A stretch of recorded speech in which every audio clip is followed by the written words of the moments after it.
In this list we've got permit, person, perfect, adverb, reverse, then we've got tact, intact, contact, tactic and tactile. So if we have a look at these words, there's some extra things we need to notice in them. So person, we tend to say person, we give it a schwat sound, which is like a grunt sound, but you just have to note that it's on at the end. It's not en or anything else. Perfect, you can read that, sound it and spell it. These er sounds are all R-controlled vowels, so they're all making a long sound. Adverb, we've got two parts to that one as well. We're adding to the verb. Reverse, we've got a long E sound there. Now the SE on the end here, just be aware, is actually making the sound. Quite often it says Z, but here it's actually making the sound. Tact, no tricks in that, or intact. These ones should be quite easy for you. Just notice on the end of tactic, in a multisyllabic word, after a short vowel, we use just the C, like in electric, panic, etc., picnic. Whereas in a short word, such as clock, we would use CK after a short vowel. Now in tactile, you've got the E making the previous I make its long sound. Now let's go back and look at what these words all mean. So permit means that you're allowed to do something. A person is a human being, it's only one of them. Perfect is faultless. An adverb adds to the meaning of a verb. It gives more of a description as to what the verb is doing, the action that we're doing. And usually you'll notice that an adverb ends in ly. Reverse means to go backwards or to change something. Tact is to deal sensitively with others in an awkward situation. Intact means not damaged. Contact means to get in touch with. A tactic is a type of strategy you might use, especially to win a game. And tactile means to feel or to touch something. You can go back and read, syllabify, or sound these words, spell them, cover them, write them, and then check them.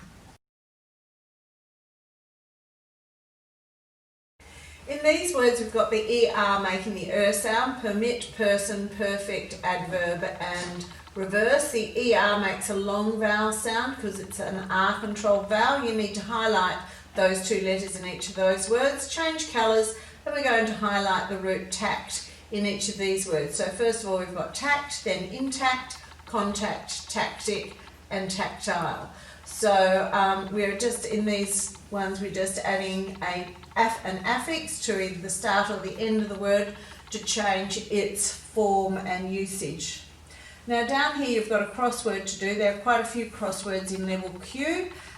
You should know how to fill in a crossword by now because we've introduced them to you before this level.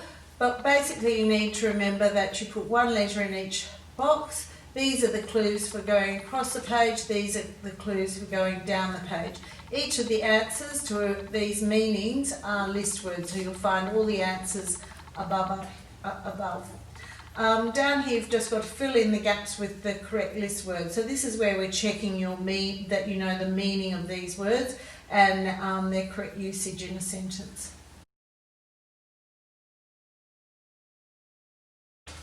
Okay, in these words we've got permit, person, perfect, adverb and reverse. So we're going to split those words after that long R-controlled vowel, the ER, which says and then adverb, because that prefix is adding to the base word, we're splitting it after the prefix. So the base word is staying intact there. Same with reverse. Now tact is the root here, so we've got intact, we leave the root in its full form, in its complete form, and we're going to split the syllables so the prefix and the root are, or the affix, the prefix is separated. We're not going to break that root word.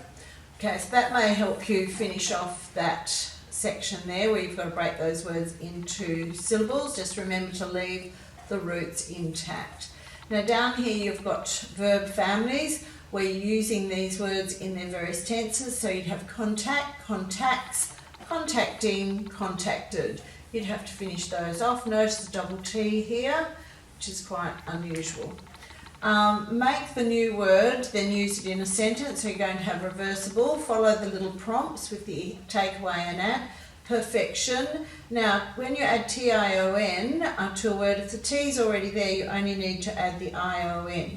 Now, permission, you can hear we've changed the T to an S, so you've got the double S, I-O-N there, and personal. So that's a bit of a schwat sound, so just recognise that it does start with an A. Circle the adverbs and use to in a sentence. Now remember, adverbs commonly end with ly, so that's a really strong hint for you. And don't forget interesting sentences for those adverbs, please.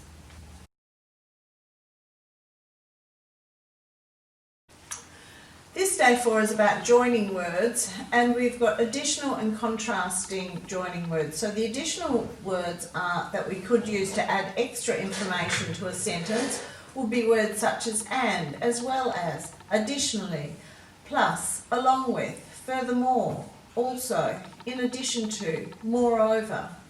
So rather than just using and all the time, you could try to use some of these.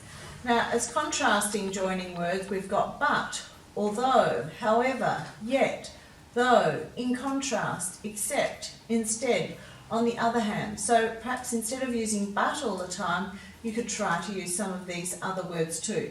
So when you're using, adding a contrasting joining word, you're bringing in some different information, a different point of view to the one previously stated. So if the sentence is, he is wearing a hat, okay, the hat is protecting him from sunburn as well as keeping him cool. So that's an additional joining word. So you've got to use additional joining words to finish these sentences by adding some additional information to the initial sentence. But down here we're using contrasting joining words to give a reason why. So you prefer a dog to a cat as a pet. Why? Because a cat is cuddly, but you can walk a dog. So you prefer cake to ice cream, so you have to give one reason, then you have to give a contrasting reason. So see if you can finish those. If you have difficulty, try discussing it within your group.